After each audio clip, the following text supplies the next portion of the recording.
الرحيم. وإذ قلتم يا موسى لن نؤمن لك حتى نرى الله جهرة فأخذتكم الصاعقة وأنتم تنظرون ثم بعثناكم من بعد موتكم لعلكم تشكرون وظللنا عليكم الغمام وأنزلنا عليكم المن والسلوى كلوا من طيبات ما رزقناكم وما ظلمونا ولكن كانوا أنفسهم يظلمون. صدق اللہ العظیم. محترم دوست و بزرگوں، اس آیت کریمہ میں اللہ رب العزت یہ ارشاد فرما رہے ہیں، اور جب تم نے کہا تھا اے موسیٰ ہم اس وقت تک ہرگز تمہارا یقین نہیں کریں گے جب تک اللہ کو ہم خود کھلی آنکھوں سے نہ دیکھ لیں. نتیجہ یہ ہوا کہ کڑک نے تمہیں اس طرح آ پکڑا کہ تم دیکھتے رہ گئے. پھر ہم نے تمہیں تمہارے مرنے کے بعد دوسری زندگی دی تاکہ تم شکر گزار بنو، اور ہم نے تم کو بادل کا سایہ عطا کیا اور تم پر من و سلوہ نازل کیا، اور کہا کہ جو پاکیزہ رزق ہم نے تمہیں بخشا ہے شوق سے کھاؤ، اور یہ نافرمانیاں کر کے انہوں نے ہمارا کچھ نہیں بگاڑا بلکہ وہ خود اپنی جانوں پر ہی ظلم کرتے ہیں. محترم بھائی و بزرگوں، گزشتہ مجلس میں بات یہ چل رہی تھی کہ اللہ رب العزت نے قرآن شریف کے سورہ بقرہ کے ان آیاتوں کے درمیان اپنی ان نعمتوں کو شمار کروا رہے ہیں جو اللہ رب العزت نے بنی اسرائیل کے اوپر خاص کر کے نازل فرمائی تھی، اور خاص وہ انعامات تھے جس کی وجہ سے اور جس کے بدولت ان کو اسلام کی اور ایمان کی، اور خاص کر آخری نبی محمد مصطفیٰ صلی اللہ علیہ وسلم کی اقتداء اور ان کی نبوت ماننے کی طرف ان کو راغب کیا جاوے، انہیں دعوت دی جاوے، ان کو بلایا جاوے اور ان کو جھنجھوڑا جاوے، ان کے ضمیر کو جگایا جاوے کہ ہم وہ اللہ نہیں ہے جس نے آپ کے ساتھ یہ معاملہ کیا، جس نے آپ کو یہ انعام کیا، یہ انعام کیا، یہ انعام کیا. تو وہ فہرست لمبی چوڑی شمار کرا رہا ہے. اس میں سے ایک واقعہ پیش آیا تھا کہ جب حضرت موسیٰ علیہ السلام کوہ طور پر تشریف لے گئے تھے، اور اللہ رب العزت نے بنی اسرائیل کو زندگی بسر کرنے کے لیے ایک دستور العمل جس کو کہنا چاہیے، لائف گزارنے کا لائف سٹائل جو سمجھی جانی چاہیے، اس طریقے پر تورات نامی جو کتاب ان کو دی گئی تھی، جیسے ہمارے پاس قرآن شریف ہے جو ہمارا دستور العمل ہے، ہمارے زندگی گزارنے کا طریقہ ہے جس کے مطابق ہمیں اپنی زندگیاں گزارنی چاہیے. تو بنی اسرائیل کو یہ دیا گیا تھا کہ اللہ رب العزت نے حضرت موسیٰ علیہ السلام کو کوہ طور پر بلایا تھا، وہاں اللہ رب العزت کے ساتھ ان کا بات چیت ہوئی تھی، اور 40 راتیں انہوں نے وہاں قیام کیا تھا، اعتکاف کیا تھا. تو اس دوران اللہ رب العزت نے انہیں یہ تورات کا نسخہ دیا تھا، جس طرح ہمارے پاس قرآن ہے، اللہ کے حکام ہے، ایسا ان کے لیے تورات نامی جو کتاب تھی ان کو دی گئی تھی جس میں ان کے لیے زندگی گزارنے کا طریقہ تھا. اب ہوا یہ کہ جب حضرت موسیٰ علیہ السلام جب اس تورات کو لے کر بنی اسرائیل کے پاس آئے اور بنی اسرائیل کے سامنے پیش کیا کہ یہ آپ کی کتاب ہے، اللہ کی طرف سے آپ کو بطور کمانڈز کے اور بطور آرڈرز کے آپ کی زندگی کیسی گزارنی چاہیے، آپ کا لائحہ عمل کیسا ہونا چاہیے، تو لائف سٹائل کیا ہونی چاہیے، وہ یہ ہے. تو اب ان سرکش لوگوں نے، عجیب قسم کی قوم تھی، کہنے لگی کہ موسیٰ ہمیں کیسے پتہ کہ اللہ کی کتاب ہے، تیری کہنے پہ تھوڑی یقین کر لیں گے، ہم نے تو اس کو نازل ہوتے ہوئے دیکھا نہیں ہے اور ہم نے تو سنا نہیں ہے، تو ہم یقین نہیں کریں گے کہ یہ اللہ کی کتاب ہے. بڑی عجیب بات ہے، یہ وہی قوم ہے جس نے دیکھا کہ موسیٰ وہی بندہ ہے جس نے ہمیں فرعون سے نجات دلائی، جس کے عصا مارنے پر سمندر کے اندر راستے ہوئے، اور جس کے بے شمار نشانیاں انہوں نے دیکھی تھی کہ یہی موسیٰ ہے جس نے جادوگروں کو ہرا دیا تھا، تمام جادوگر کے سامنے سجدے میں پڑ گئے تھے، اور اس نے جو معجزہ دکھلایا تھا، ان کا ہاتھ وہ سفید ہو جاتا ہے، اور انہوں نے پتھر سے چشمے جاری کر دیے تھے، سمندر میں راستے بنوا دیے تھے، اور اس طرح کے بہت سارے معجزات خود ان بنی اسرائیل نے اس بندے سے دیکھے تھے، حضرت موسیٰ علیہ السلام سے دیکھے تھے. اس کے باوجود جب موسیٰ علیہ السلام نے ان کے سامنے زندگی گزارنے کا ایک عمل بھیجا، ایک عمل پیش کیا، تب یہ قوم کہہ رہی ہے کہ موسیٰ ہم کیسے تیری بات پر یقین کر لیں کہ یہ اللہ کی کتاب ہے، یہ اللہ کی کتاب ہے. جب تک اللہ ہم سے نہ کہہ دے کہ میری کتاب ہے، اللہ کی آواز ہمارے کانوں تک نہ پہنچ جائے کہ یہ میری کتاب ہے، تب تک ہم اس کتاب کو ماننے والے نہیں ہیں، ہم اس کتاب کو تسلیم کرنے والے نہیں ہیں. نتیجہ یہ ہوا کہ موسیٰ علیہ السلام نے کہا کہ ٹھیک ہے، آپ کیا یہ ایکسکیوز جو ہیں آپ کے، جو یہ رکاوٹ آپ کو پیش آئی ہیں عمل نہ کرنے کی، تو اس موقع پہ مفسرین نے نقل فرمایا ایک نبی کس حد تک جا کر اپنی قوم کو سیٹسفائی کرواتا ہے۔ ایک نبی جو کتنی بڑے مقام کا فائز، جو اللہ سے ڈائریکٹ کلام کرتا ہے، جو اللہ سے ڈائریکٹ باتیں کرتا ہے، اتنے اونچے لیول کا آدمی، اتنی اونچی کیٹیگری کا آدمی، وہ اپنی قوم کو کس حد تک جا کے سیٹسفائی کرواتا ہے، ان کو مطمئن اور اطمینان دلاتا ہے۔ دنیا کے کسی بھی چند معمولی عہدیدار جو لوگ ہوتے ہیں، جو دنیا کی چند پوزیشن پر فائز ہوتے ہیں، وہ اپنے ماننے والوں کو اس حد تک جا کر وہ سیٹسفائی نہیں کروا سکتے جس لیول پر جا کے جو انبیاء کرام کرواتے ہیں۔ اتنا اونچا مقام جو اللہ سے ڈائریکٹ کلام کرے، وہ ایک مجمع سامنے آ کر کہہ رہا ہے کہ موسیٰ ہم تیری بات کو ماننے والے نہیں ہیں۔ موسیٰ علیہ السلام کہہ رہے ٹھیک ہے، اب اس پرابلم کو بھی سالو کرواتے۔ تو یہ ہوا کہ بنی اسرائیل میں سے 70 آدمی کو سلیکٹ کیا گیا، اور ان کو لے کر حضرت موسیٰ علیہ السلام کوہ طور تک پہنچے۔ کوہ طور پر انہوں نے اللہ کی آواز کو سنی، اللہ نے ان سے ڈائریکٹ ان کو آواز آئی، اور انہوں نے اللہ کی آواز کو سن کر کہا کہ اب یہاں پر آ کر انہوں نے رنگ بدل دیا۔ اب یہ قوم اتنی عجیب قوم تھی، اتنی نافرمان قوم تھی کہ اب کہہ رہے کہ موسیٰ ہو سکتا ہے کہ کسی اور کی آواز ہو، ہمیں کسی یقین کی اللہ کی آواز ہے۔ ہم اس وقت تک بات کو یقین نہیں کریں گے جب تک ہم اللہ کو اپنی آنکھوں سے کھلا نہ دیکھ لیں۔ جب تک ہم اپنی آنکھوں سے اللہ کو نہ دیکھ لیں تب تک ہم اس بات پر یقین نہیں کرنے والے کہ آپ نے اللہ سے امام راضی رحمۃ اللہ علیہ نے اس موقع پہ ایک بڑی عجیب بات نقل فرمائے، وہ فرماتے فلما خرجوا الى الطور قالوا لموسى سل ربك حتى يسمعنا کلامہ، کہ اپنے رب سے، پروردگار سے پوچھ، ہم یہاں آئے ہیں، ہم اس سے بات کریں، ہم اس کی بات کو سنیں۔ تو اس طرح کے وہ گستاخانہ، اور آج کل دنیا کے معمولی آفسوں میں جا کر جو چھوٹے موٹے کام ہوتے ہیں، پاسپورٹ بنوانا، یہ کرنا وہ کرنا، چھوٹے موٹے کام ہوتے ہیں، وہاں جا کر آدمی اپنے آپ کو کتنا وہ کرتا ہے کہ بھائی کس طرح میرا کام ہو جائے، کس طرح میرا کام ہو جائے۔ یہ قوم یہ کہہ رہی موسیٰ ایک نبی کو کہہ رہی ہے کہ تیرے رب سے بات کر، اور کہ ہم لوگ آئے سننے کے لیے، بات کرنا شروع کریں۔ اس طرح کی گستاخانہ قوم تھی، لیکن اب اس موقع پر اللہ رب العزت کا حلم دیکھیں اور ایک نبی کا حلم دیکھیں۔ ان تمام کو نیست و نابود کر دیا جاوے، ان کو جہنم ان کو لازمی کر دی جاوے، یہ معاملہ پیش آیا کہ نہیں، یہ بات نہیں ہوئی۔ اللہ بھی یہ چاہ رہے کہ کس طرح یہ سمجھ جائے۔ ایک نبی کی کوشش یہ کہ یہ لوگ سمجھ جائے، یہ لوگ مان جائیں۔ ہوا یہ کہ جب انہوں نے اس حد تک گستاخی کی کہ ہم اس بات کو نہیں ماننے والے جب تک اللہ کو ہم اپنی آنکھوں سے نہ دیکھ لیں، تو پھر اب یہ پانی سر سے اوپر جا رہا تھا، اب لمٹ کراس ہو رہی، چونکہ دنیا کے اندر کسی آدمی کی آنکھیں اتنی لائق اور اتنی فائق ہے نہیں کہ وہ اپنی آنکھوں سے اللہ کو دیکھ لے۔ کسی بھی آدمی، صرف ایک واحد اللہ کے رسول محمد مصطفیٰ صلی اللہ علیہ وسلم ہیں، اور ان کا معاملہ بھی دنیا میں نہیں تھا، وہ عرش پر گئے تھے، عرش پہ گئے تھے۔ اس کے علاوہ کسی نے اللہ کو اپنی آنکھوں سے دیکھا ہوا دنیا کے اندر رہتے وہ نہیں دیکھا، اور یہ بنی اسرائیل کے لوگ کہہ رہے ہیں ہم اللہ کو دیکھ لیں۔ نتیجہ یہ ہوا کہ بہت جوڑ کی آواز آئی، ایک بہت زور کی کڑک ہوئی، بجلی کی جیسی کڑک ہوئی،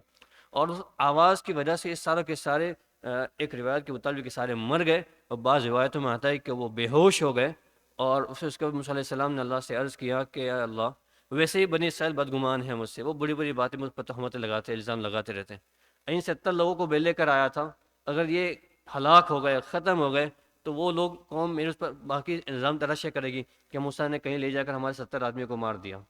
ہمارے 70 آدمی کو۔ موسیٰ علیہ السلام نے اللہ سے دعا کہ اللہ نے ان کو دوبارہ زندہ کر دیا، اور ان کو دوبارہ ہوش ان کو دے دیا۔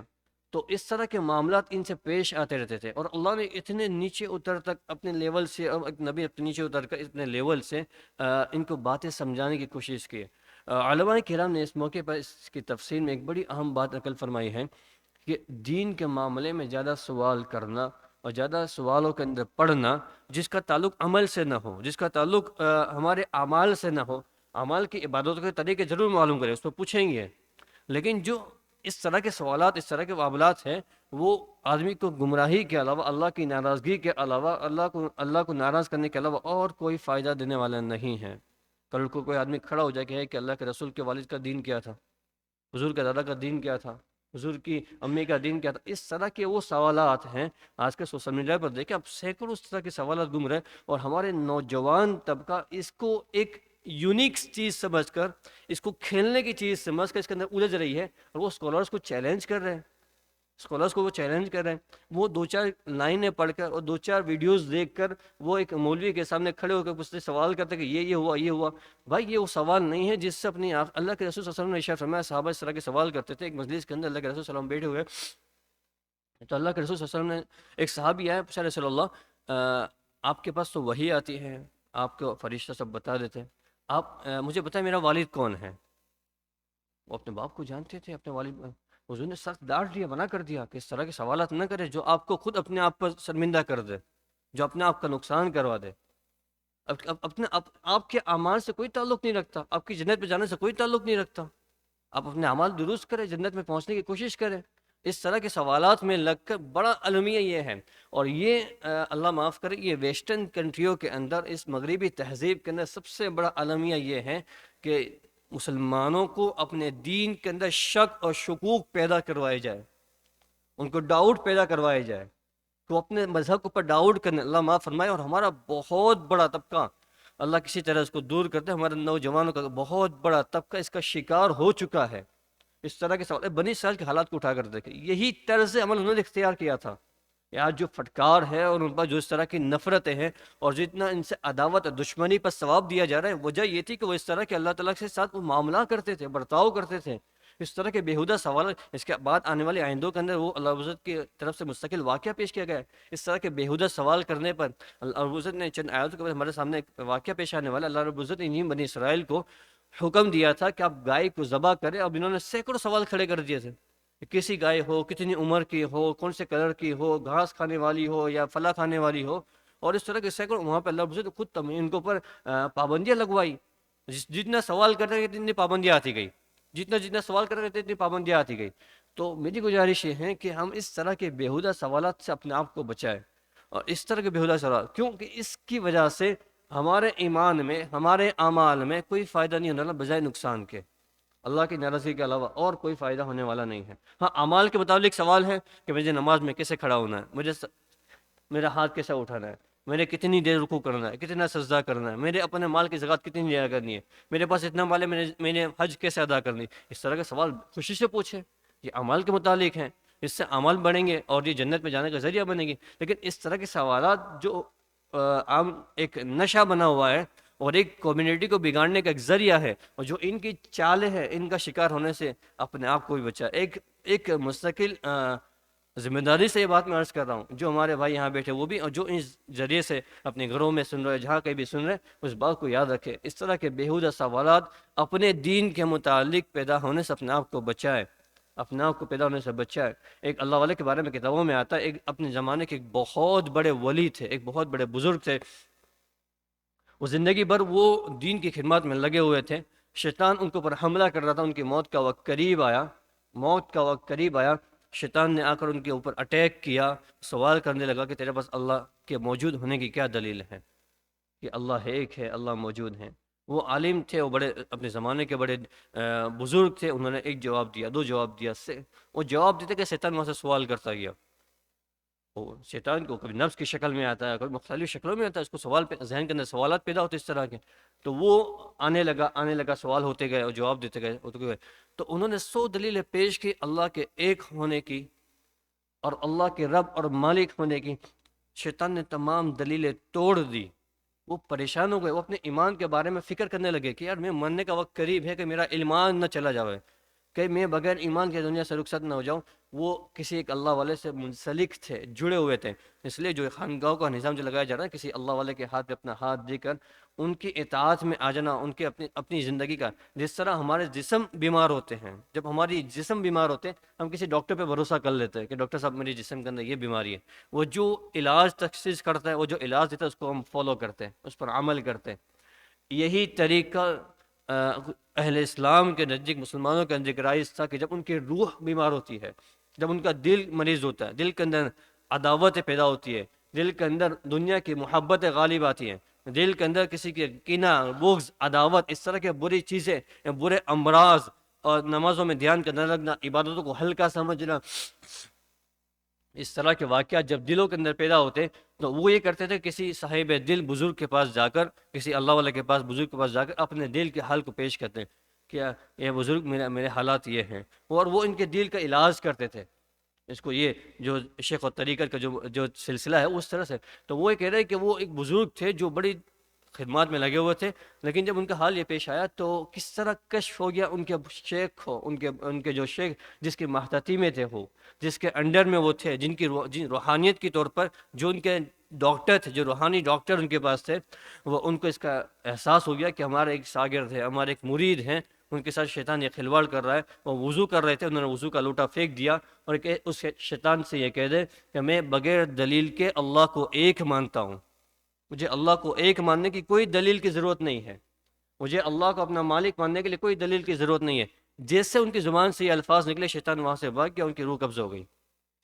تو اس طرح کے سوالات وہ شیطان کا ایک بہت بڑا آسان طریقہ ہے۔ ضرور سوال کرے، لیکن سوالات وہ ہو جو اعمال کے قبیل سے ہوں، اعمال کے قبیل سے ہو، جس سے ہماری آخرت بننے والی ہو، جس سے ہماری جنت کے جانے کا راستہ آسان ہونے والا ہو، جس کا ہمارا تعلق راستوں سے کچھ نہیں ہے، ان چیزوں میں پڑھ کر ہمیں اپنے نقصان کے علاوہ اور کچھ نہیں ملے گا۔ تو میں عرض کر رہا تھا کہ بنی اسرائیل نے جب حضرت موسیٰ علیہ السلام سے اس طرح کے معاملہ پیش آیا تو انہی واقعے کو یاد دلا کر اللہ رب العزت نے اس قرآن کے اس موقع کے اندر انہی باتوں کو یاد دلا کر جو ان پر احسان کیا تھا انہی باتوں کو یاد دلا رہے اور ان سے ڈیمانڈ کی جا رہے ہے۔ وَإِذْ قُلْتُمْ يَا مُوسَىٰ لَن نُؤْمِنَ لَكَ حَتَّىٰ نَرَى اللَّهَ جَهْرَةً، اور جب تم نے یہ کہا تھا اے موسیٰ ہم اس وقت تک ہرگز تمہارا یقین نہیں کریں گے جب تک اللہ کو ہم خود کھلی آنکھوں سے نہ دیکھ لیں۔ تو ہوا یہ تھا کہ فَأَخَذَتْهُمُ الصَّاعِقَةُ، فَأَخَذَتْهُمُ الصَّاعِقَةُ، صاعقہ کہتے ہیں بجلی کو، کڑک جو ہوتی ہے نا اس کو صاعق کہتے ہیں۔ فَأَخَذَتْهُمُ الصَّاعِقَةُ، ایک ایسی زور سے بجلی کی آواز آئی جو ان کو بالکل نتیجہ ہوا کہ ان کو بالکل ہلاک کر دیا یا بے ہوش ہو گیا۔ مختلف طرح کی روایتیں ہیں، بعض روایتوں میں ملتا ہے کہ وہ مر گئے تھے بالکل، بعض روایتوں میں آتا ہے کہ وہ بے ہوش ہو گئے تھے، دونوں طرح کی باتیں، لیکن اللہ کی قدرت دونوں ہے، اللہ دونوں چیز پہ قادر ہے، موت کے بعد زندہ بھی کر سکتے ہیں، بے ہوشی کے بعد ہوش بھی دے سکتے ہیں، تو دونوں چیزیں اللہ سے پاسبل ہے، اس کے اندر ہمیں زیادہ ڈیپ میں جانے کی ضرورت نہیں ہے۔ ٹھیک ہے جو ہوا ہوگا وہ ہوا، موت آئی ہوگی پھر زندہ کر دیا، بے ہوش ہوئے تو ان کو ہوش میں لیا ہے، لیکن ایک یہ معاملہ پیش آیا اور وہ انتم تنظرون کہ تم اپنی آنکھوں سے دیکھ رہے تھے، جو سارا معاملہ پیش آیا چونکہ یہ اللہ رب العزت سے خطاب کر رہے یہود سے جو مدینہ کے یہود ہیں، جو اللہ کے رسول کے ارد گرد موجود ہیں، جو ابھی تک اسلام میں داخل نہیں ہوئے ہیں، اور ان کو اللہ رب العزت اپنی نعمتوں کو یاد دلا رہے اور یہ کہہ رہے وہ انتم تنظرون، معاملہ پیش آیا تھا بنی اسرائیل کے ان موسیٰ علیہ السلام کے زمانے کے لوگوں سے، اور اللہ کے رسول اللہ رب العزت ارشاد فرما رہا ہے یہود جو ابھی مدینہ کے اندر موجود ہیں، معلوم ہے اللہ رب العزت نے اس دین اسلام اللہ کے نزدیک، اس کے رسول کے نزدیک مذہب کے علاوہ کوئی قوم ہونے کے کوئی اپنی برادری کے اعتبار سے اپنی عصبیت کی اور اپنی خاندانی دیواریں کھڑی کر لیں کہ ہم یہ اس سماج کے لوگ ہیں، ہم اس کنٹری کے لوگ ہیں، ہم فلاں کلا کے لوگ ہیں، ہم فلاں اسٹیٹ کے لوگ ہیں، یہ اسلام میں پسند نہیں ہے۔ ایک ہی چیز ہے جو اسلام میں پسند ہے، وہ اس کا مذہب کے اعتبار سے قوم بنی جاتی ہے، ان کے مذہب کے اعتبار سے ان کا دین بنایا جاتا ہے، وہ اپنے برادریوں کی بنیاد پر کہ ہم اس برادری کے لوگ ہیں ہمارا یہ گروپ ہے، ہم اس برادری کے لوگ ہمارا وہ گروپ ہے، ہم اس خاندان کے لوگ ہیں ہمارا یہ گروپ ہے، یہ گروپ باز اسلام کے اندر بالکل پسند نہیں ہے۔ ہاں ایک ہی چیز ہو سکتی ہے جو اسلام کی بنیاد پر ہو، اس سارے کے سارے مسلمان ہیں، مسلمان ہیں، یہ مسلمان ایک گروپ ہے۔ یا اس آیت کے اندر انتم تنظرون اللہ خطاب کر رہا ہے اس یہود مکہ یہود مدینہ سے، حالانکہ جو واقعہ پیش آیا تھا وہ اس زمانے کے لوگ سے تھے، ان کا کوئی اتنا ریلیشن نہیں تھا آپس میں، لیکن وجہ یہ تھی کہ وہ بھی یہود تھے یہ بھی یہود ہے، وہ بھی یہود تھے یہ بھی یہود ہے، تو وہ انتم تنظرون اللہ ارشاد تم دیکھ رہے تھے، مطلب یہ ہوا کہ تمہارے بڑے جو تمہارے مذہب کے لوگ تھے، تمہارے اگوان تمہارے پیشوا تھے وہ دیکھ رہے تھے، تو یہ ایک بہت بڑی چیز ہے اور اس بہت بڑا شکار ہمارے مرض کے اندر ہمارے کمیونٹی کے اندر ہے کہ ہم نے اپنی جماعتیں بنا رکھی ہیں، اپنے گروپ بنا رکھے، ہم نے اپنی لابیاں چلا رکھی ہے کہ یہ ہمارے یہ لوگ ہیں، یہ ہماری برادری کا لوگ ہے، یا ہمارے علاقے کا لوگ ہے، یا ہماری اسٹیٹ کا لوگ ہے، ہمارے ملک کا لوگ ہے۔ اللہ کی قسم یہ امت کو توڑنے والے ذریعے ہیں، یہ امت کو توڑنے والے ذریعے ہیں۔ بہت سے واقعہ اٹھا کر دیکھ لیں، یہ وہ طریقے ہیں جس کے ذریعے سے امت میں تفرقے پڑتے ہیں، امت میں فساد پیدا ہوتے ہیں، آپس میں اختلاف انتشار پیدا ہوتا ہے۔ ہم تمام ایمان والے ہیں، ہمارا اللہ پر یقین ہے، ہمارا رسول پر یقین ہے، ہمارا قبلہ ایک ہے، ہمارا قرآن ایک ہے، بس آپس میں ہم ایک قوم ہیں، ہم آپس میں ایک ہیں، ہمارے درمیان میں کوئی انتشار کوئی اختلاف نہیں ہے۔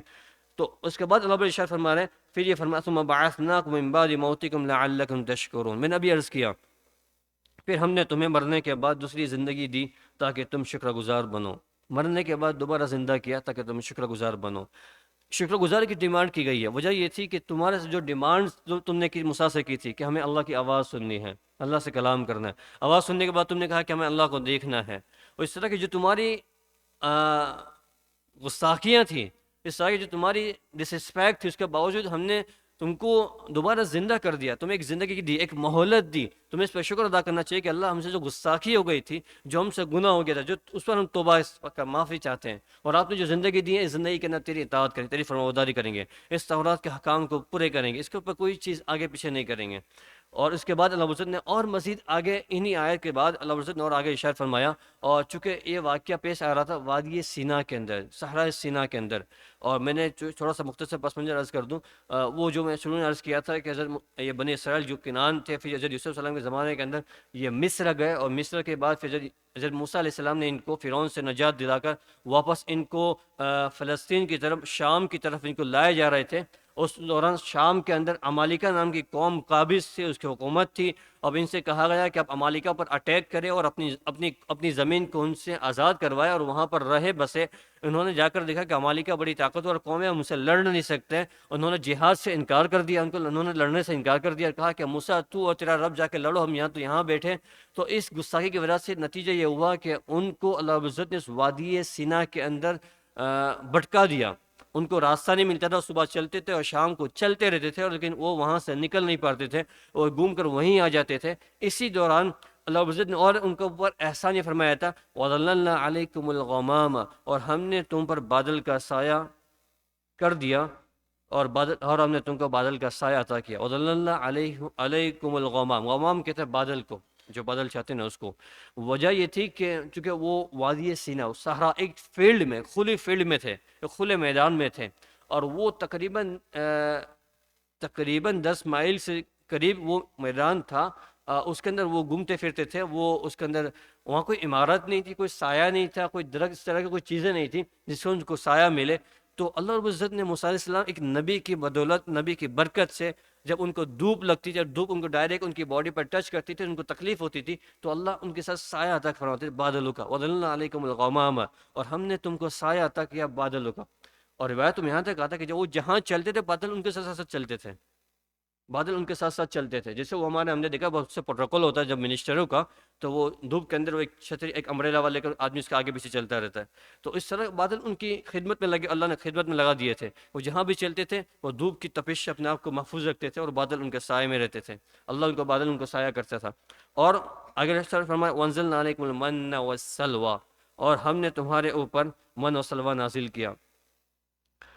اور یہ دونوں واقعات جو پیش ہے وہ وادی سینا کے اندر پیش ہے، وہ صحرائے سینا کے اندر پیش ہے۔ پھر جب ان کو بھوک لگتی تھی وہاں پر، ایک تو جب ان کو تپش لگتی تھی آنکھ کی تو اللہ تعالیٰ بادل کا سایہ نصیب فرماتے تھے، اور جب ان کو بھوک لگتی تھی، جب وہ کھانے کی، تو وہاں نے دکانیں تھی نہیں، وہاں پہ کوئی ریسٹورنٹس تھے نہیں، اور وہاں پہ نہ اس طرح کھیتی عام تھی، نہ اس طرح کوئی زراعت اور اس طرح کی چیزیں تھی، وہ سارے مسافر تھے، سفر میں تھے، اور جب کھانے کی بھوک لگتی تھی، کھانے کا کوئی انتظام نہیں تھا، تو اللہ رب العزت نے خود وَأَنزَلْنَا ارشاد فرما رہا ہے، ہم نے نازل فرمایا، ہم نے اتارا، کیا اتارا؟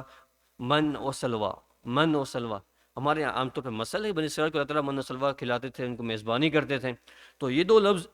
قرآن شریف کے اندر رب العزت نے ارشاد فرمایا من اور سلوہ۔ تو سلوہ کے بعد جو من ہے، اس میں دو لفظ اللہ رب العزت نے ارشاد فرمایا، ایک تو سلوہ، ایک تو من۔ سلوہ کیا چیز ہے؟ تو مفسرین نے کتابوں کے اندر نقل فرمایا، سلوہ جو ایک پرندے کا نام ہے، ایک پرندہ تھا وہ، جس کو بٹیر ہم لوگ کہتے ہیں، اس کو انگلش کے اندر کوئل کہا جاتا ہے، اور وہ تقریباً 800 سے 1.5 کلو کے 800 سے 200 گرام کے قریب کا ہوتا ہے، نہیں وہ 100 سے 150 گرام کے قریب کا پرندہ ہوتا ہے وہ، اور وہ اتنا لذیذ ہوتا ہے، وہ ان کی عام فیمس غذا تھی۔ جس طرح ہمارے زمانے کے اندر علاقوں کے اعتبار سے آدمی کی غذا فیمس ہوتی ہیں کہ بھائی یہاں اس علاقے والے اس کھانے کو زیادہ پسند کرتے ہیں، اس علاقے والے اس کھانے کو زیادہ پسند کرتے ہیں، ان کی مرغوب غذا ہے،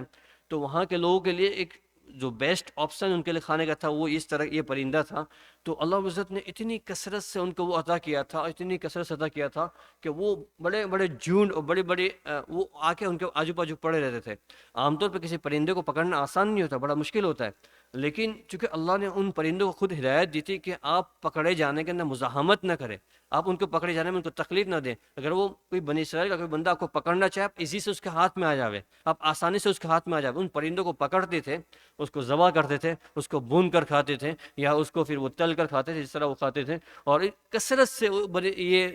جو بٹیر تھے ان کے پاس، وہ ان کو اللہ تعالیٰ نے مہیا کر دی تھی. اور اس کے ساتھ اور ایک لفظ ہے، من کا لفظ ہے. من کہتے ہیں اصل میں ترنجبین کو کہا جاتا ہے. یہ ایک قسم کی جڑی بوٹی، ایک بٹی ہوتی ہے زمین کے جو پیدا ہوتی ہے. یہ بھی بنی اسرائیل کے اس زمانے کے ان لوگوں کی خاص مرغوب غذا تھی جو میٹھی ہوتی ہے، جو وہ ڈیزل کے طور پہ استعمال کرتے تھے. وہ ان سے وہ ڈائریکٹ اس کو وہ بنانے کی ضرورت نہیں ہے، اس کو پکانے کی ضرورت نہیں ہوتی. وہ ہوتا یہ کہ اس میں دو مختلف روایتیں ہیں. ایک تو یہ کہ اس طرح جو رات کو جو شبنم ہوتی ہے، جو جس کو ہم انگلش میں کہا جاتا ہے، وہ جو شبنم ہوتی ہے، اس کو جو رات میں جب سوتے ہیں اور وہ جو پانی کی بوندیں ہو جاتی ہیں نا درختوں کے اوپر، تو جی جھانکڑ، گجراتی میں اس کو جھانکڑ کہتے ہیں اور اردو میں اس کو شبنم کہتے ہیں. اور جو رات میں سوتے ہیں، صبح ہوتی ہے درختوں کے اوپر جو پانی کی بوندیں ہوتی ہے چھوٹی چھوٹی، جس کے اوپر پانی آ جاتا ہے، تو اللہ عزت اس پانی کی بوندوں کو اللہ تعالیٰ اس یہ من بنا دیتے تھے. وہ ایک میٹھا جڑی بوٹی ہوتی تھی جس کو کھانے بڑی لذیذ ان کو معلوم ہوتی تھی، اور اس سے وہ کھایا کرتے تھے. اور ایک یہ کہ وہ وہاں پہ اللہ عزت دوسری باتوں میں یہ آتا ہے کہ وہاں رب العزت نے اس کو فراوانی اس کو پیدا کر دیا تھا. زمین سے اس کی فصل ہو گئی تھی، اور وہ خود بخود بڑی ہوتی تھی اور پیدا ہوتی تھی. وہ لوگ اس کو ڈائریکٹ توڑ کر کھا لیتے، جیسے ہم لوگ عام طور پہ فروٹ کو توڑ کر کھا لیتے صاف کر کے، اس طرح وہ اس کو توڑ کر کھا لیا کرتے تھے. اور یہ بڑی کثرت سے ان کو آسان، ان کو کبھی کسی کو بھوک لگتی جا کر یہ کھا لیا، بڑی آسانی سے یہ معاملہ ان کے لیے آسان ہو گیا. یہ ان کی بڑی میزبانی. مفسرین نے اس موقع پہ بات نکل فرمائی ہے، اس اعتبار سے یہ میزبانی ہے کہ ہم لوگ زندگی کے اندر دیکھ رہے ہیں کسی آدمی کو جب وہ انڈیپینڈنٹ ہو جاتا ہے، باپ کا ذمہ داریوں سے نکل جاتا ہے اور کوئی کھلانے والا نہیں، تو آدمی کو ایک وقت کھانے کے لیے بڑی مزدوریاں کرنی پڑتی ہے، بڑی محنتیں کرنی پڑتی ہے، تب جا کے وہ ایک وقت کا کھانا کھاتا ہے، اپنی ضرورتیں پوری کرتا ہے. اب اللہ رب العزت نے ان کو 40 سال تک کوئی مزدوری نہیں، کوئی محنت نہیں، کوئی مشقت نہیں، اور یہ کھانا ملنے جا رہا ہے، یہ کھانا ملے جا رہا ہے. تو یہ اللہ کی بڑی نعمت ہو گئی. کسی آدمی کو اگر ہم نے کہہ دے کہ آج سے 10 دن تک یا 15 دن تک میں تجھے کوئی شاپنگ کرنے کی ضرورت نہیں، ویکینڈ پر تو کوئی شاپنگ نہیں کرے، کوئی کھانا نہیں بناؤ گے، اب ہم ہماری طرف سے ٹفن بھیج دیں گے، تو آدمی مطمئن ہو جاتا ہے کہ بھائی ہمیں کھانا ملنے والا ہے. وہ دکانوں کی جاب پہ جانے کی چھٹیاں کر دیتا ہے، کاروبار کی چھٹیاں کر دیتا ہے کہ ہمیں اب کھانا ملنے والا ہے. تو یہ بنی اسرائیل کو 40 سال تک اللہ عزت ایک سرا کھانا پہنچاتے تھے. یہ اللہ کا بڑا انعام تھا ان پر. لیکن نتیجہ یہ ہوا کہ اس کے باوجود، اور اتنا نہیں کہ لمٹ میں کھاؤ، اللہ شرف فرمایا وَقُلُوا مِنَ الطَّيِّبَاتِ مَا رَزَقْنَاكُمْ، اور جو ہم نے پاکیزہ رزق تم کو دیا اس میں سے شیئر ہو کے کھاتے رہیں. آپ جتنا چاہیں کھائیں، کوئی ڈائٹ کا مسئلہ نہیں ہے، کوئی ایکسرسائز کا مسئلہ نہیں ہے، کوئی اس طرح کا مسئلہ نہیں، آپ جتنا چاہیں کھاتے رہیں. اور یہ کھانا ان کی طبیعت کو بیمار نہیں کر رہا تھا، چونکہ اللہ کی طرف سے مل رہا تھا. جو آرٹیفیشل آج کل کے کھانے ہوتے ہیں، جو جس ارادوں سے بنائے جاتے ہیں، اندر جا کے وہ چیزیں پیدا کرتے ہیں. چونکہ یہ کھانا اللہ کی طرف سے آتا تھا، تو وہ یہ کھانا ہر روز ان کی طاقت قوت کے اندر اضافہ کرتا تھا. مفسرین نے لکھا چونکہ انہیں امالیکا سے جا کے لڑنا تھا، ان کے جہاد کرنا تھا، تو ان کھانوں کی وجہ سے اس کے اندر اللہ وہ پاور پیدا کر رہے تھے. ان کی روحانیت مضبوط ہو رہی تھی، ان کے اندر جسمانی طاقت، تندرستی، یہ ساری چیزیں ان کے اندر پیدا ہو رہی تھی. تو چونکہ اللہ کی طرف سے کھانا آ رہا تھا، میزبانی کا کھانا تھا اللہ کا، تو یہ بڑی طاقت والی غذا تھی. تو اس کے باوجود ان قوموں نے اس کی بڑی نافرمانیاں کی. اور اس کے بعد والی آیتوں کو ہم دیکھیں گے، انہوں نے کہا کہ اللہ موسیٰ ہم تو اس کھانے سے تھک گئے، ایک دال چاول کھاتے رہنا، کڑی کھچڑی کھاتے رہنا، کچھ یونیک آئٹم ہونی چاہیے، کوئی ڈفرینٹ آئٹم ہونی چاہیے، ہمیں تو پیاز چاہیے، ہمیں تو دال چاہیے، ہمیں تو اس طرح کی چیزیں چاہیے. اور اس کے بعد والے رکوع کے اندر اللہ نے اسی چیزوں کا تذکرہ کیا ہوا ہے. تو انہوں نے اس طرح کی نافرمانیاں شروع کر دیں، اور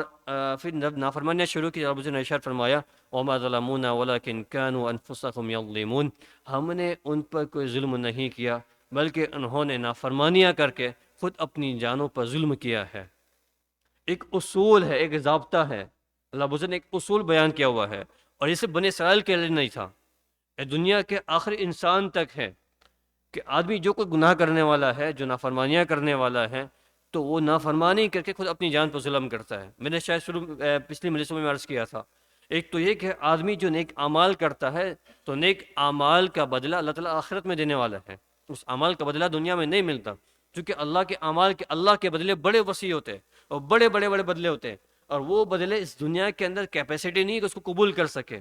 نہ ہماری ذات کی کیپیسٹی کہ ہم اس بدلے کو لے سکیں، اس سے فائدہ اٹھا سکیں، نہ اس دنیا کی کیپیسٹی اس بدلے کو فائدہ اٹھا سکیں۔ تو ہوتا کیا ہے، ان اعمال کی برکتیں ہوتی ہیں،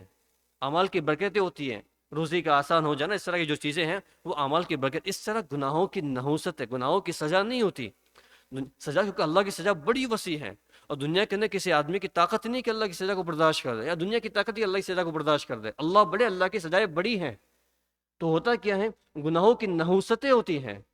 جو آدمی گناہ کرتا ہے اس کی زندگی تنگ ہو جاتی ہے، آپس میں انتشار پیدا ہو جاتا ہے، ماں بیٹے کبھی دسترخوان پر جمع نہیں ہوتے، ماں بیٹی آپس میں پیار سے محبت سے باتیں نہیں کر رہے، گھروں میں جاتے ایسا لگتا ہے جیسے کسی جہاد کا میدان، کوئی وار کا میدان کھول دیا ہو۔ باپ اپنے بیٹے کو آنکھیں نکال کر دیکھ رہا ہے، اور بیٹا اپنے باپ کو آنکھیں نکال کر دیکھ رہا ہے، کبھی ایک صوفے پہ جمع نہیں ہوتے، اور آپس میں محبت کی باتیں نہیں ہو رہی ہے، اور اس طرح کے معاملات، بھائی اپنے بھائی سے دشمنی کر رہا ہوا ہے، آپس میں کمپٹیشن لگا ہوا ہے کہ کس طرح میں اس سے مال میں، میرے اس کے پاس ایک گھر ہے، میرے پاس دو گھر بن جائے۔ اس طرح کے دلوں میں تنگیاں پیدا ہوتی ہیں، دلوں میں نزدیک پیدا ہوتا ہے، وہ ان گناہوں کی نحوستیں ہیں، وہ ان گناہوں کی نحوستیں ہیں کہ آدمی جب گناہوں کے آگے بڑھتا رہتا ہے، آگے بڑھتا رہتا ہے، اس کی نحوست یہ ہوتی ہے کہ اس کی انڈیویجول زندگی، اگر آدمی کا انفرادی گناہ ہے تو اس گناہ کی نحوست اس کی انفرادی طور پر اس کو انڈیویجول آئے گی۔ اگر اس نے تنہا گناہ کیا ہوا ہے، اس کی نحوست اسے تنہا اس کو اوپر پریشان کرے گی۔ اگر اجتماعی طور پر اللہ کی نافرمانیاں کی جائے گی، اجتماعی طور پر اللہ کے گناہ کیے جائیں گے، تو اجتماعی طور پر نحوستیں آئے گی، اجتماعی طور پر نحوستیں آئے گی۔ آج دیکھا امت کے حالات کو اٹھا کر دیکھے، امت کے حالات کو اٹھا کر دیکھے، تناسب نکال ہے، پرسنٹیج نکال ہے، کتنے پرسنٹ لوگ ہیں ہماری بستی میں، اٹھا کر دیکھ لیں اس مسجد کے متعلق، اس مسجد کے اطراف میں کتنے بالغ مرد ہیں، کتنے لوگ مسجد میں نماز میں ہوتے ہیں، مسجد کے علاوہ کتنے لوگ نماز پڑھ لیتے ہیں، کتنے لوگ نماز پڑھ لیتے ہیں، اور کتنے لوگ نماز چھوڑ دیتے ہیں۔ آپ پرسنٹیج نکال کر دیکھ لیں کہ یہ اجتماعی گناہ نہیں ہے، لوگ ساتھ مل کر گناہ کریں۔ گانے کی مجلسیں ہو رہی ہیں، شادیوں کے اندر وہ رواج اپنائے جا رہے ہیں جو شریعت سنت کے اندر ثابت نہیں ہے، جس نے شریعت سنت نے منع کیا ہوا ہے۔ اس طرح کے فیشن، اس طرح کے کپڑے پہنے جا رہے ہیں جو اس کی شریعت نے اجازت نہیں دی ہے، جس کی شریعت نے پرمیشن نہیں دی گئی ہے۔ اس طرح کے کھانے کھائے جا رہے ہیں جس کی اجازت نہیں ہے، اور ایک دو کرنے والے نہیں ہیں، ایک دو کرنے والے نہیں ہیں، ایک بہت بڑی جماعت ہے، ایک بہت سارے لوگ ہیں جو ان گناہوں کے اندر ملوث ہیں، اس گناہوں کے اندر لگے ہوئے ہیں۔ ویاز کے کاروبار، انٹرسٹ کا معاملات دیکھ لیں، چاہے جون سی شکلوں کے اندر ہو، جون سی شکلوں کے اندر ہو، وہ معاملات دیکھ لیں کہ بہت بڑی جماعت اس کے اندر لگی ہوئی ہے۔ جب اس طرح کی نافرمانیاں اجتماعی طور پر کی جاتی ہیں تو ان گناہوں کی نحوستیں جو آنے والی ہیں وہ اجتماعی طور پر آئے گی،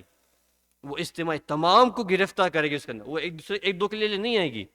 ایک دو کے لیے نہیں آئی۔ اس لیے جو حالات ہے نا، دن بدن تنزلی کا شکار ہو رہی ہے، تنزلی کا شکار ہو رہی ہے۔ اعمال قرآن شریف وہی ہے، اعمال وہی ہے جس کو لے کر صحابہ ترقی کر رہے تھے، ہم اس اعمال کو کرتے ہوئے تنزلی کی طرف جا رہے ہیں،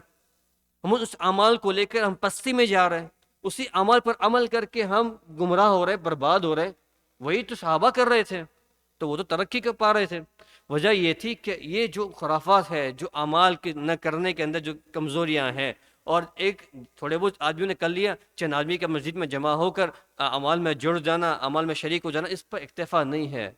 اسلام اتنا سیدھا سادہ اور اسلام اتنا خشک مذہب نہیں ہے کہ وہ 100 میں سے 50 آدمی کے مسجد میں جمع ہونے وہ خوش ہو جاوے، نہیں۔ اسلام یہ چاہ رہا ہے کہ 100 میں 100 آدمی زندہ ہے، 100 مسجد میں ہونے چاہیے، اور یہ کی کوشش ہو جانی چاہیے کہ مسجد کا طرف میں جتنے بالغ مرد ہیں وہ کسی اسلام قبول کر لے اور تمام کی تمام مسجد میں آنے والے بن جائے۔ تو میرے دوستوں بھائیوں، دوستوں بزرگوں، میں یہ عرض کر رہا تھا، اللہ رب العزت قرآن شریف میں ارشاد فرما رہے وما ظلمونا ولکن كانوا انفسهم يظلمون، ہم نے ان پر کوئی ظلم نہیں کیا بلکہ انہوں نے خود اپنی جانوں کے اوپر ظلم کیا ہوا ہے، انہوں نے خود اپنی جانوں کے اوپر ظلم کیا ہوا ہے، گناہوں کے اندر اپنے آپ کو ملوث کر کے، گناہوں کے اندر اپنے آپ کو ڈال کر خود اپنی جانوں پر ظلم کیا ہوا ہے۔ ایک تو اس طور پر کہ اس گناہ کی وجہ سے جو نحوست آنے والی ہے اس کا یہ شکار ہونے والا دنیا کے اندر، اور آخرت کے اندر اس کو اس گناہ کی سزا بھگتنی ہے، اس کی گناہ کی سزا کوئی اور بھگتنے والا نہیں ہے، ایسا خود اپنی گناہ کی سزا بھگتنی ہے۔ تو اس نے گناہ کر کے اپنی جان پر ظلم کر دیا۔ اس لیے یہ عرض کرنا تھا کہ اس زمانے کے اندر خاص کر اسی چیزوں کی قدردانی کرے، اپنے اسلام پر پراؤڈ فیل کرے، اللہ کا اللہ کا شکر ادا کریں، اپنے ایمان لانے پر شکر ادا کریں۔ آدمی جتنا شکر ادا کرے گا اللہ تعالیٰ اتنا ایمان کی دولت کے اندر بڑھاتا رہے گا، اسلام کی دولت کو بڑھاتا رہے گا۔ اعمال سے محبت کرے، اسلامی اعمال سے محبت کرے، ہماری کوئی تنگ نظری نہ ہو۔ ہم ان ملکوں میں رہ کر ہماری سوچ، ہمارا کھانا، ہمارا پہننا، ہمارا سارے چیزیں ایسی نہ ہو جیسے اس ملک کے رہنے والے لوگ کرتے ہیں۔ ان میں کامیابی نہیں ہے، چاہے لوگ کہے کہ یہ پرانی سوچ والا ہے، یا پرانی یہ مینٹلٹی والا ہے، یا یہ مغربی ملک کا اس کی سوچ ابھی تک بدلی نہیں ہے، اس نے وہ کر دیا۔ ہمیں ایڈوانس نہیں ہونا، ہمارا دین ایڈوانس نہیں ہونے والا، ہمارا دین وہی ہے جو حضور نے لا کر دیا ہے، وہی دین اللہ کے یہاں قبول کیا جائے گا، کوئی ایڈوانس دین قبول نہیں کیا جائے گا۔ جن لوگوں نے اپنے زمانے کے ساتھ دین کو ایڈوانس کرنا چاہا، ان کو اللہ رب العزت نے سورہ فاتحہ کے اندر اللہ تعالیٰ ارشاد فرما رہا ہے، غیر المغضوب علیہم ولا الضالین، غیر المغضوب علیہم ولا الضالین۔ ایک تو گمراہ ہو گئے، جس دوسرے پر اللہ کی لعنت برسی، اللہ ان سے خفا ہو گئے۔ یہ دونوں وہ قوم تھی جنہوں نے اپنے دین کو ایڈوانس کرنا چاہا، یہود اور نصارہ جنہوں نے اپنے مذہب کو ایڈوانس کرنا چاہا، دونوں کو اللہ تعالیٰ نے گمراہ قرار کر دیا، دونوں کو اللہ رب العزت نے برباد قرار دے دیا کہ یہ وہ لوگ ہیں جن پر جو ایک تو گمراہ ہو گئے، جو دوسرے برباد ہو گئے، جن پر اللہ کا غضب نازل ہوا۔ ہمارا مذہب وہی اللہ کے یہاں قبول ہوگا جو اللہ کے رسول لے کر آئے تھے، جو پہلے دن دیا تھا، وہی دن آخری دن تک، چاہے دنیا کے جس کونے میں ہو۔ اس لیے اللہ سے دعائیں کریں اور کوشش یہ کریں، ہمارے بچوں کی، ہمارے گھر کے ماحول کی، ہمارا ایٹماسفیئر یہ ہے کہ ہم دین کے کسی معاملے کو ہلکا نہ سمجھیں، شریعت سنت کے کسی معاملے کو ہلکا معمولی نہیں سمجھیں، اس کی قدردانی کریں، اس کی ویلیو رکھیں، اور جن سورسز کے ذریعے سے، جن ذرائع کے ذریعے سے، جن اسباب کے ذریعے سے ہم اپنی عبادتوں کو پورا کر رہے ہیں، ہم اپنے اعمال کو پورا کر رہے ہیں، ہم دین کی باتوں کو سیکھ رہے ہیں، سمجھ رہے ہیں، ان کی قدر دل کے اندر پیدا کریں۔ اگر ان کی قدر دل میں پیدا ہوگی تو آئندہ وہ راستہ اللہ تعالیٰ کھولتا چلا جائے گا۔ اگر ان کی ناقدری، ان کو ہم نے گرانٹیڈ لیا،